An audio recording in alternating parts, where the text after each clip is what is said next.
Hey everybody, welcome back to Video. So, continuing series on the MiSTer FPGA DE10 Nano project. I got a fun and different video for you guys today because we're going to be taking a look at some of the cores on MiSTer FPGA that are in progress but not seeing current development. These sort of cores that will work, will play some games, but have not yet been finished because you guys have been asking to update on some of them and take a look at some of the other ones I've never touched.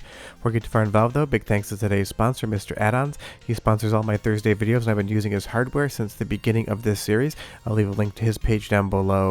But honestly, right off the top, the number one core I always get asked about is the Sharp X68000. This is something that pretty much everyone and their uncle wants to see finished on MiSTer FPGA, myself very much included, because one, Sharp X68000 hardware is incredibly expensive, and two, it is also relatively unreliable unless you rehab it, recap it, get a new power supply, and add a lot of additional features onto it. You're talking probably about $2,500 for a fully kitted out X68000. But what is here in the current MiSTer core is awesome, and I've done videos on previews in the past. It's just that not every single game will work, and some games do still have glitches. And the thing is, there is no active developer involved in making the Sharp X68000 core. It is just a pending situation, so somebody could come and restart it, or somebody could start the work all over again. Speaking of work, if you hear any background noise in today's audio, I've tried to hide it, but the new condo owners below us decided to do construction on their unit without warning us whatsoever, and when I talked to them, they didn't seem to care, so I'm sure that's going to make a very warm relationship between them and us. All jokes aside, just a little bit frustrating. And speaking of frustrating, Cho-Ren Shah is either going to absolutely make you fall in love with it, or it is going to kill you time and time again. Another awesome shmup. But the Sharp X68000 has so many different types of games on it, so many classic arcade ports, and a lot of unique individual titles that people definitely do want to check out and play. Pretty much all of the footage here is from the core, but I have added a few things in from software emulation that do not work on the core. A big thanks to Andy D for helping with some of these captures as well.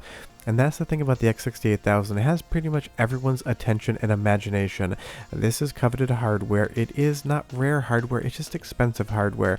That's the interesting thing about the Sharp X68000. If you want to go buy one right now, you can probably find 20 or 30 for sale working. It just happens to be a very expensive item, and the rarity definitely does not include the value of what you actually have to pay. So getting a 1-to-1 Sharp X68000 core in MiSTer FPGA would probably be my #1 favorite thing to see in 2024 or 2025, because this is amazing hardware. It's got a spectacular library of games. Some of them are some of the best 2D games of all time in my opinion, and right now you can play a decent amount on MiSTer FPGA, but not all of them and not perfectly, so hopefully in the future we can. Now, another one that I get questions about all the time is the Atari Jaguar core.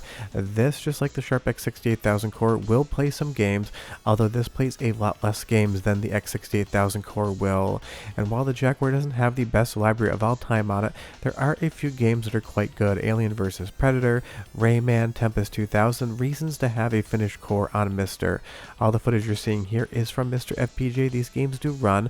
Sometimes they will not run at full speed, sometimes they will freeze, but they do function, showing us that the core is definitely in some sort of shape.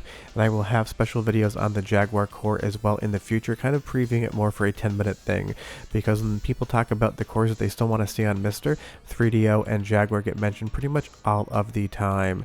And it would be fun to have a Jaguar core because one, the hardware is expensive, needlessly so for Jaguar in my opinion, and two, there are a few titles that people definitely do want to check out. And it is impressive right now that this does run titles, and some of them seem to be near to perfect. Something like Cannon Fodder, you wouldn't really be able to tell if this was running on MiSTer FPGA or Atari Jaguar hardware. Other games like Pitfall definitely are not running at the full frame rate. If we move over to something like Flashback, this is another game that seems to just be very close to 1-to-1 with real hardware. Haven't finished this one, so it could be possible that it freezes or has terrible glitches beyond the capture of this footage, but it is another situation where it does run, showing us the Atari Jaguar is possible on the MiSTer. It is here today in a very unfinished core format, and you can start having some fun. And honestly, if you could get Atari Jaguar fully finished and get a 3DO core, I guess I'll even throw the CDI in there. We could complete that console generation because we already have PlayStation 1, Sega Saturn, and Nintendo 64. And like I said, I'm not the biggest Jaguar fan. I'm not here to say it's not a good console. It just is a small library, and some of the games are or aren't worth playing, but to get it on MiSTer FPGA would be a definite bonus for everybody because we know it can work, and I would love to play some Alien vs Predator on MiSTer FPGA, even though software emulation is extremely buttoned up for the Jaguar. Now moving over to another core that's like 98% done but still has items pending and people ask about is the Sega 32X. Now it makes perfect sense that this hasn't been finished yet. The developer SRG320 is also making the Sega Saturn core, and honestly if I had to pick one platform I want to see finished before the other, Sega Saturn wins 7 days out of the week and twice on Sunday. But there are still a few glitches and bugs in the 32X core that can be ironed out, and I'm sure they will be. And don't take this video for me to say that people haven't finished work or I'm saying it in any sort of negative way. Every single thing that runs on MiSTer, even unfinished, impresses the ever-loving hell out of me and pretty much all of you too. The Sega 32X is so close to the finish line, my assumption is going to be that once the Sega Saturn core is done, SRG320 will probably loop back around and fix the few remaining tickets on GitHub for the games. And I'm sure some of the things he's learning on the Sega Saturn will be useful as well, because at least on some of the hardware side, the 32X and the Sega Saturn do share some components. So I'm sure some of the learning experience from Saturn will be beneficial for the 32X. Now this is the type of core that you can play today, and for a lot of games you really wouldn't notice it isn't finished, but if you go over to GitHub and you take a look at the open tickets, some games don't work without workarounds, other games are missing some graphics, and I think one game doesn't boot whatsoever without a patch. It is very close, and honestly, I do appreciate the 32X for what Sega was trying to do. I own one with a small library of games and I play it every once in a while, but honestly, this is just the last pending thing to get the Tower of Power working on MiSTer FPGA. We already have a Genesis core, more than one in fact, we have a Sega CD core, and we have a 32X core, and that's the only one that hasn't seen completion, so it would be great to get something like that over to MiSTer 100% done. But honestly, for the most part, if you want to play 32X today, you can 100% do that, and I'm sure, like I said, once SRG320 is done with Sega Saturn, he will probably loop back around to the 32X, because these things do work in conjunction in some strange ways, and I'm sure we'll see a completion of the 32X core moving forward.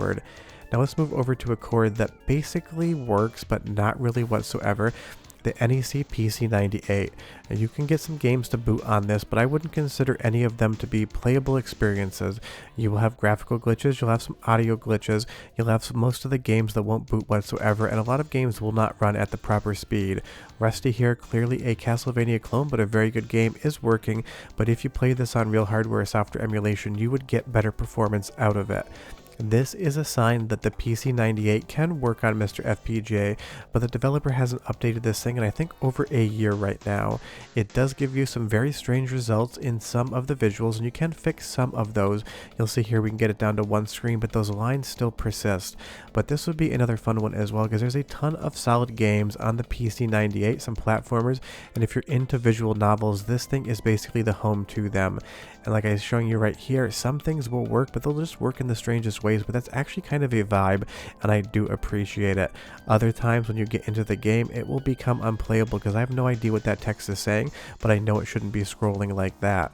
Or something like Dead of the Brain 2 here will appear, but the resolution will not be in the correct aspect ratio, it won't be on the right spot in the screen. You can totally see it, understand it, and play it, but visually there are a few issues in here, and I'm sure those could get buttoned up. I don't get as many questions about PC98 as I do Sharp X68000, but honestly there's a lot of fun to be had here. Something like Dead of the Brain should look like this, and I hope one day it definitely does, because the PC98 is worth it. Now one last core to feature in the video, this is Battletoads, the arcade version, and this is from SRG320 as well. He just released this for fun, kind of in between working on the Saturn core and the 32X core, and it seemed like a little bit of a diversion, and that makes total sense. When you're working on a long-term project, sometimes you get tunnel vision, and sometimes you can't see the answer even if it's in front of you, so working on something different will allow you to go back to the original project with a fresh perspective. I do this very often in video editing and even filmmaking. Sometimes on personal projects, I will leave something alone for 6 months or a year and then come back to it and see it from a completely different perspective. And that seems to be what's going on with Battletoads here. You can 100% play this game, you can see the credits scroll, it just has some visual glitches that need to be ironed out. A lot of times sprites will end up duplicating in the screen. You'll see here it almost looks like that Hall of Mirrors effect if you point a camera at a CRT television. other aspects of the game, some of the boss fights run 100% perfectly fine. You would have no idea that this wasn't just original hardware, and that is how close this core is. I'm sure at some point in time in the future, SRG320 or somebody else will clean this up and get it one-to-one with a real arcade board, but I have gotten a few questions as to why I've never featured Battletoads again after the preview video. That's because nothing really has happened on the development front for it. It's a fun game. Clearly it is working here. It just needs to get some graphical glitches fixed up, and then we would have 100% perfect Battletoads arcade core, and that would be a fun time. It's not one of the best beat 'em ups of all time, but it's a lot of fun, and it's definitely more mature than the Nintendo versions. But honestly, if there's one core more than any other I want to see finished for the MiSTer, is definitely the X68000 core. I just want it so I can stop looking at my wallet and thinking maybe I should buy an X68000 computer. But those are the cores that were in active development for MiSTer FPGA that seem to be pending right now. I'm sure there's a couple other arcade cores, but I couldn't really pull them to the front of my mind, so if there's any other cores that aren't finished and aren't being worked on, leave me a comment down below and tell me. And also tell me in the comments what the one system is you'd love to see finished on MiSTer. Short of that, we'll have some previews on the PC98 as well as the Jaguar coming up soon, and all sorts of other MiSTer videos, but we're done and I'll see you next time. Bye bye.